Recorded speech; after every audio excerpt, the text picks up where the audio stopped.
Hi, I'm Eric Roberts, and you're watching LifeMinute TV, only the best for you.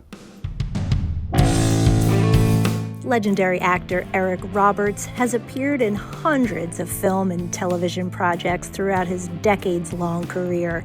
Now he's telling the story behind it all in his touching memoir, Runaway Train, or The Story of My Life So Far, opening up about fame, family, and personal struggles along the way. He recently stopped by the LifeMinute studios with his wife of more than 30 years, actress Eliza Roberts, to tell us all about it. This is a Life Minute with Eric Roberts. Woohoo! Eric Roberts in the house, yay, in real life. The last time we spoke was 2022, 4 years ago. And since then, you've written a memoir, which is also an audiobook that I just finished that's absolutely beautifully done. Oh, thank you so much. Why did you feel now like it was just time to do it? Well, I didn't start with just my childhood memories. I kind of got right into what I thought might be inspiring to other young actors, other young people who have questions about me. Because I'm asked the same thing every day all over the world, in like cars who pass me by, on the internet, people that meet me. How do you do what you do? So I kind of explored that. This is a book of scar tissue, the scars I can live with and the scars that I hide. If it had been left up to me, though, quite honestly, I'd have written a book about my marriage and my wifey, because that's my life. Besides my work, I'm an actor and a husband. That's what I am. Having been married just shy of half my life, I think I've become a little bit of an expert on it, and I've got the wife to prove it. You sure do. But I also took the time to make references and talk about my experiences with my two most talented directors, Bob Fosse and Chris Nolan. I just had a great time writing the book, honestly, and my wife kept me honest. I would take her pages, and she sent me back to my room with corrections. And we did that for months. And I also had this great co-writer, Sam Kashner, who did the huge Vanity Fair thing on Obama. He was my co-writer after he and I met in doing an interview for Vanity Fair, and I fell in love with him. Whenever I read actors' books, it's always the same story with different words. It's always how they grew up and it was a struggle. And they accomplished this and accomplished that, and now they're happy. And now they have this, they have that, they have this. And it's kind of formulaic and kind of predictable and a little bit boring. So I tried my best to be somebody hanging out at your dinner table talking to you, as opposed to an announcement, you know. I was never going to write an autobiography. But then everybody on the streets asked me, when's your book coming out? Strangers. And then publishers started calling me from all over the world. When are you going to write this book? Because we want to publish it. So my wife comes to me one day, and my wife, who I do listen to, comes to me one day and says, you have to write a book. And I said, but I'm not a writer. She says, well, I'll help, but you have to write a book. And I said, but I don't really want to write a book. And she said, but you need to, because you have a unique story. Even though you think it's not, it is, because of what you've overcome and what you've survived and how you love what you do like almost nobody else does. She says, you have to write a book, and you have to explain who you are, because you're confusing. So I did. I wrote a book, and I would go to her with pages, and I'm an actor. I embellish. And she would send me back to my room. No, don't be doing that. So it was a long process. It was grueling, and but I was so proud when I got through with it, because I got through with it, and I got through with it honestly. And it wasn't like writing, like you said, it was your storytelling, so you were just telling the story of your life. Thank you. So that's what I wanted to do. That is what it was. Yeah. And you touched on abuse as a child. It was really tough to listen to. I lived alone with my father for many years, and my father was temperamental. My father was angry. My father was dissatisfied. To watch a man in the prime of his life, in his mid-30s, sell vacuum cleaners is depressing for the observer and the observed. And so that was a sad time in my life. Everybody has their story. It's how you recover that makes you either valuable or not, you know. Was it hard for you to detail all of this and go through it? It was hard, but I had help from the wife, because when I would get emotional and get like, oh, I don't want to talk about that, my wife would calm me down and say, look, here's why you have to talk about it. And talk about how you talk with me about it, she said. Just do that. And I did that. When you go through your past, you have a little bit of shame, a lot of regret, and a little bit of embarrassment, you know, because I've been more than foolish many times in my youth, and can't even count how many times. It never bothered me at the time. And only in retrospect do I realize, oh my goodness, I was a train wreck for a bit there, wasn't I? Yep.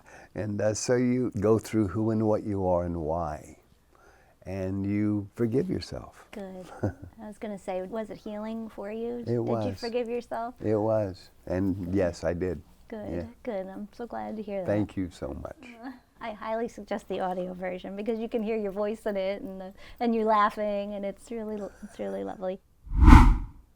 Of course, I have to ask you about your older brother. Just kidding, your sisters.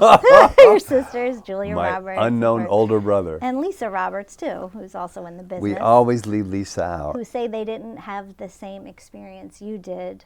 Yeah. Why is that, do you Well, think? they barely knew my father. I think he was only in their life for almost 10 years, and I was the oldest by a lot. Even if you have the exact same environment, if you have several children, they all have a different relationship with the grown-ups. They all have a different relationship, and they're all treated differently, even though they think we treat them all the same. No, they don't. It's a different relationship with every child. So every child has a different experience. And all I can say on their behalf is they didn't have the same experience I had. I had a horrific experience. And apparently they didn't. I left home when they were both, very small. I was not around to watch it. So I don't know. I have to believe them. Did you learn anything through writing this? Did I learn anything through writing this? I learned I'm not the person I would like to have thought I was, in that I'm not complete. In my later years now, I've grown out of dishonesty and find it to be an absolute pleasure. But I've also learned, as I grow older, honesty is also a weapon if you're not careful. What do you want to say to people who've had similar struggles? When your parents, or when a parent or both parents are oppressive, you start to think less of yourself. And so my advice is to hang in there and really believe in yourself. And that's a great thing in AA, fake it till you make it. Fake it till you make it. I did. And I acted like I knew many things I had no concept of. But I just kept pretending I did up until I did. You have to fake it till you make it, because if you don't, you'll get hurt a lot. So you need the false bravado a little bit. Walk into a room with confidence, even if you don't have it. And of course, marry a wonderful woman. You lucked out. It helps. And I also suggest to every man out there to marry a woman smarter than he is. It's a great advantage. And you mentioned this in the book. When did you know you wanted to be an actor? Well, I had a terrible stutter as a little boy. I couldn't talk to anybody. It was terribly embarrassing. And when I started school, it was really hard when you had to go around the room and read, because I would stutter, everybody laugh. It was horrible. But I discovered if I counted the people, counted the paragraphs, found my paragraph, and learned it, I could speak. I told my father, and so he said, well, you should be an actor. You should try acting. And so I started going to class, and I learned to be an actor. Amazing. I'm so glad you read my book. Thank you. Oh my God! Listen to it, which is better. It floors me when somebody says, "Oh man, I read your book." I'm like, "Oh my God, thank you!" It's so inspiring. Oh, it's so good. It's heartbreaking and uplifting, and you go through anecdotes too, not just about the trauma and what you've been through, but the anecdotes with celebs. You talk about all the people you've met, and it was really, really, really beautiful. You make me so happy. Oh, you make me happy. You're such a good person. Oh, so rare. Thank it's so you. Rare in the world. Except I have to interject this. I haven't always been a great guy, My wife, reparented, refriended, re-educated, remothered, besides being a good kisser. Yeah. Well, you didn't have such an easy life, and you were so young. Everybody has their story. It's how you recover and when you recover that's of value. So let's talk about his work. 700 something titles. 750? I lost count at 75. That's 75? Yeah, that's you're missing a digit. My 20-year-old son wanted me to ask you about working on Dark Knight. From one professional to another. Pick a better spot. From this height, fall wouldn't kill me. I'm counting on it.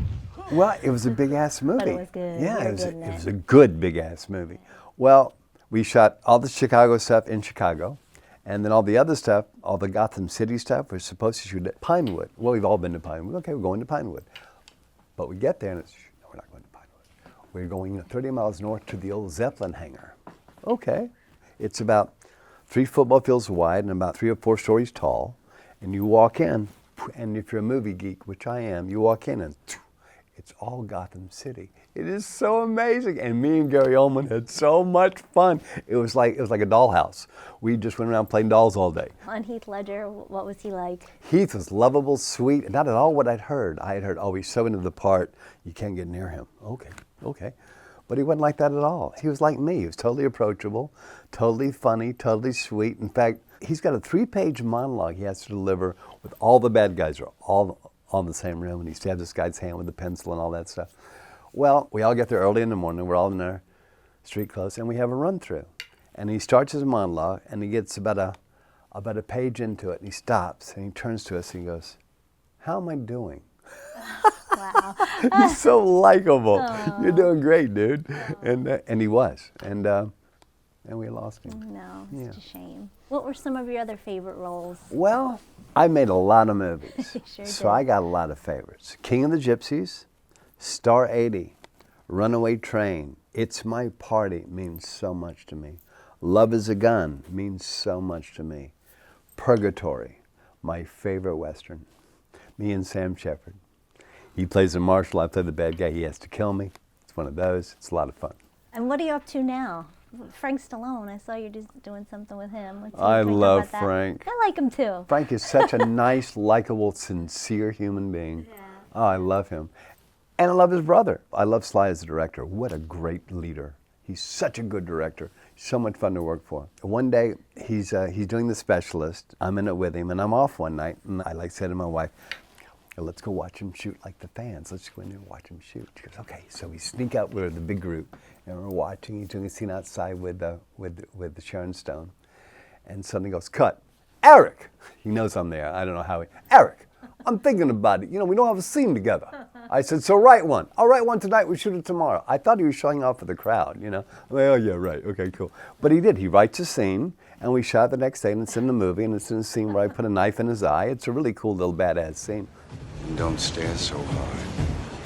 Somebody could put something in your eye. And then, years later, he sends me a script called Expendables. He writes the best bad guy monologues I've ever had. This guy is such a manipulator of psyches. He's so smart and so evil. It was such a good part. I love him as my leader. He was one of my favorite directors I've ever had. Wow. Yeah. Well, that's a big compliment. Yeah, he was something. Wow, that's cool. Dancing the Cha-Cha. With his partner Britt Stewart, it's Eric Roberts. You did Dancing with the Stars. Are you still dancing? No, I was never a dancer. Can't you tell? I did that show for the wife. It's her favorite show. Well, a little back history. The first year of that show, I make a movie in China, and I get offered that show. Okay, my wife says, you're doing it. I said, I don't dance. She goes, you're doing it. Okay, great, I'm doing it. But they wouldn't let me out in China. It was only a 2-day overlay with the schedules, but they wouldn't let me go, and they ended up not using me anyway. So it was kind of theft. But then years later, they called me again. It's her favorite show, so I did it. I didn't do it well, but I did it. Well, it's good that you tried. You've done music videos too.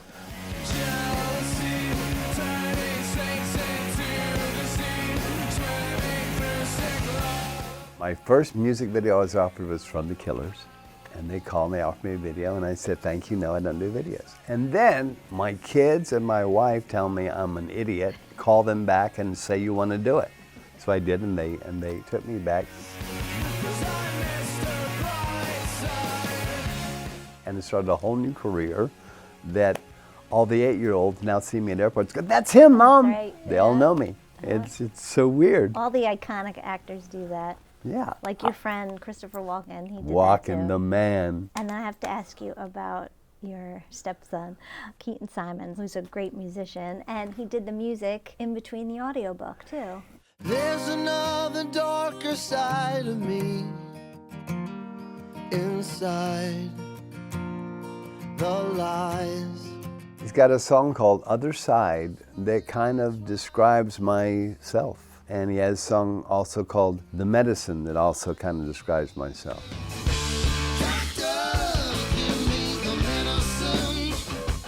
I used Other Side in the book because it was so apropos, and he's such a poet. Wait till you hear it. Beautiful guitar playing too. Yeah. It breaks my heart. I love that story too about him, how he didn't believe that you really listened to his music, but you really did. Up till I knew all the songs. Yeah, right. You said in the book you didn't think you'd be a good father. I wasn't raised by people who were stellar at their jobs at parenting, in my opinion. And so I wanted to be different. But I didn't really know how to be different. And I was kind of a reactive person. So that's not where you have to be around children. But I found a savior. Her name is Jan Hunt. And she wrote a book called The Natural Child. Everything you ever want to know about parenting, why and how, is in this book. And it gives all the reasons, and it's not opinions, it's what works and why it works. And it will make you a kinder, more giving, more loving, more patient person for the rest of your life, even if you don't have kids, because it just tells you how everything is, when you're small, everything is precious, everything matters, because it all has an impact for the first time. So everything is an explosion of understanding. So, and this book tells you how not to mess that up. And the website is naturalchild.org. Jan Hunt, you'll love her. What do you do when you're not working? Well, I have horses. Just never. I'm on a horse when I'm not working. Or we have tons of animals. We have a squirrel sanctuary. We have cats, dogs. We have everything you think of. Everything but birds, and we have birds in the yard. I want to get birds, but we have cats. I've always had birds. And our cats are hunters, so we don't have birds. Animals are really something, aren't they? They're good for... They change you because they only deal with you completely directly. So you learn the one-on-one with them. And it's a great feeling. Yeah, unconditional love. And yeah, especially dogs. That unconditional love a dog has is, we should all take a lesson. Yes. Yeah. What was your first and favorite movie? The first movie I remember watching like as an event was actually Sound of Music. With my mother, she took me to see Sound of Music, and we sat up in the balcony. It's a big theater. And I remember being just, wow, blown away by this movie. But my favorite movie is probably Harold and Maude. Oh, wow. And also probably Being There. And they're done by the same director, oddly enough. Many years apart, like maybe 50 years apart, he did these movies. But they're my two favorite films, probably.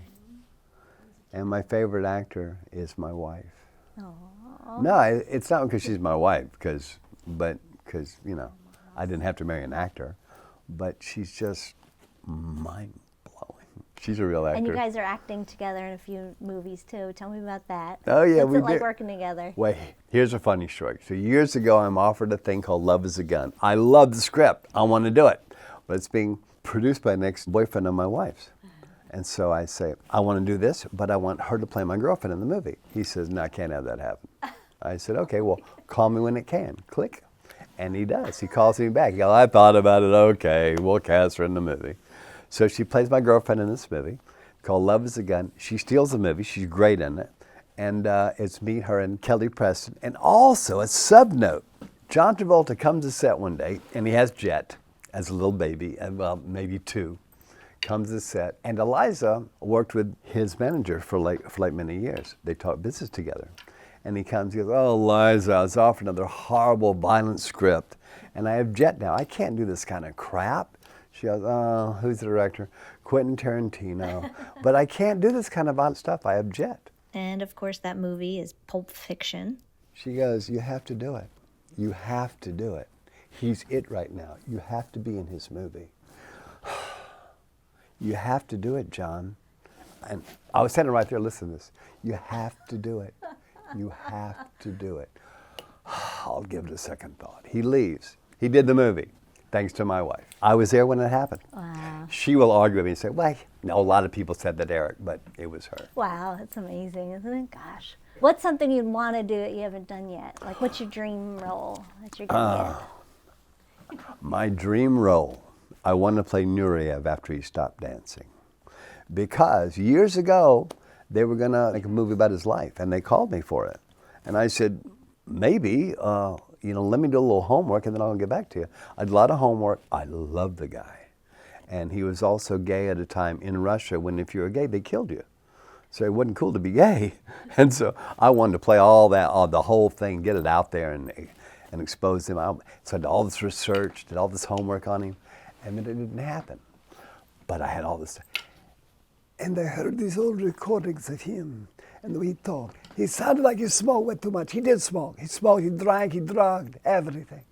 Because I am Superman. Because that's what he was like. He was so cool. But he was this beautiful man, beautiful body, beautiful dancer, beautiful personality, and he could not be confined. Did you ever meet him? No. Oh, I'd love to have met him. Are you kidding? What a guy. Yeah. That's amazing. Make Just that to happen, Eliza. just to shake his hand. Wait, he's gone. Oh, but make that role happen. Yeah, wife. No, but that's my dream come true. That's what so I have cool. left to. Bam. Yeah. I know it's going to happen. I hope so. Yeah, I hope so too. Thank you. Oh, you're so good to me. Thanks. You're a grandfather. And Yeah, you I'm a love grandfather. It's heaven on wheels. It is so much fun. The oldest, used to call me Eric, but now I'm Eric because she can talk. But it's just, it's heaven. And they're always at the house because they're across the street. I love being granddaddy. That's awesome. What's your favorite comfort food? Pizza. Pizza? Yeah, Like you spit that one out quick. pizza. How do you combat stress? It depends on what decade you're talking about. Now. Now, I know how you did it before. I have a very grown-up relationship with my wife that I got to my wife, and I say, "I'm stressed. What about? Well, this and this and this," and we talk through it. She's my shrink. What's your secret for success for all these years? For marriage, it's very simple. It's just honesty, which is difficult. About everything, difficult. And intimacy, as long as you keep it going. And I love chasing my wife. I love it. What would your current self say to your younger self? Just be sweet to everybody. It doesn't matter. Make an effort with everybody for just a second. It doesn't take time. You just have to be sweet to everybody. And it's fun. And it makes everybody else be sweet to you. What's to lose? Tell us about your current roles. What's new? Well, my new favorite movie is called Hippo. The boy was Adam, also known as Hippo. The girl was known as Buttercup. Call me Daddy before you hang up. Please, just once. My dad's about that. I narrate it. My wife stars in it. My wife is phenomenal in this movie. My wife is one of the better actors I've ever met, let alone married. And she's such a good actor, oh my God. And I think that's half my attraction to my wife is her talent. Because she's this monster actor. But she's this sweet, passive, kind, considerate, quiet person. So you don't see it coming, but you'll see it in Hippo. She's phenomenal. Oh, what's it about? Coming of age story, but it's a coming of age story dragging it over the rocks. It's rough. In fact, the most gentle thing about it is my narration. In fact, my wife is over. Can I bring her? Yeah. Hey, wife, come here. Hey, wife. Yay! We've traveled the world together, and we're always on vacation. We had so much fun. So rare and Yeah. so beautiful. We're never on vacation, but that's No, we're never on location, but that's for us. Yeah. Totally. In fact, my vacations have become when I come home. That's fun. I'm on vacation. I had the animals, I had the wife, I had the grandchildren. Yeah, it's fun. Oh, it's awesome. What other projects are you guys working on? Okay, so in addition to Hippo, we did a movie called Man's Best, and it has a dog. So we all love a movie with a dog. And we actually play husband and wife. Right? So unusual. We play husband and wife. But it's a really, and it was shot here in New York. It's a really meaningful story about how a family is affected with the loss of one of its members, and how the recovery can make you a little crazy, and you can get your sanity back from a dog, from an animal, because they're pure love, as Eric said. It's a really good showcase for the writer director who stars in it. There's a lot of emotion to it. It's a very emotional journey. And how do we see these films? How do we find Man's Best is currently on Film Freeway because it's just starting its festival tour. So pretty soon there'll be something, or very soon there'll be something to see. You know, things find a home these days, thank goodness. Yeah. There's one called Love in Storytown, and that is about to come out. Storytown, here we come. And that's, a Hallmark special. And it's really cute because Eric and I do a lot of Hallmark. And Beyond the Rush, where he plays a very corrupt and kind of almost evil, but he has his reasons. Very corrupt judge. And I play the lawyer who's trying to basically put him in jail. She's trying to right my wrongs. But Mina Suvari is in it, and Kathy Moriarty. And Kathy Moriarty's wonderful. Frankie Oh my God. Faison. It's like, forget us. It's a great cast. So should I duck out now so you guys can finish? I love you. See you in a minute. I love you too. I never believed in marriage. I thought it was a stupid institution on the face of the earth. How can you do that to two people for their lives? How can you do that to somebody? Really? But I highly recommend marriage. Yeah. You are so lovely. Thank you. You are. You're such a beautiful person. Oh, thank you. To hear more of this interview, visit our podcast, Life Minute TV, on iTunes and all streaming podcast platforms.